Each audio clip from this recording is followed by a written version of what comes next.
سلام رفقا، امروز میخوایم یه دوئل شاتگان بگیم با یه چیته.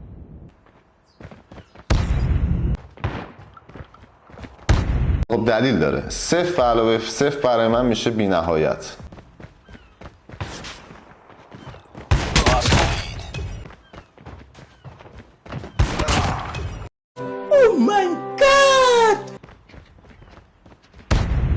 اگه با من درگیرشی اتفاق خوبی نمیفته کلا.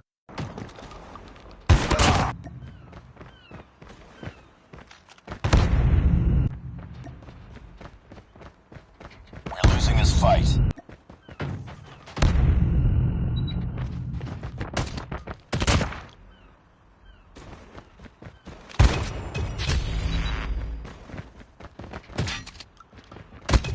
رفقا اگه از این ویدیو خوشتون اومد ویدیو رو لایک کنید، چنل رو ساب کنید و زنگوله رو روی آل بزنید.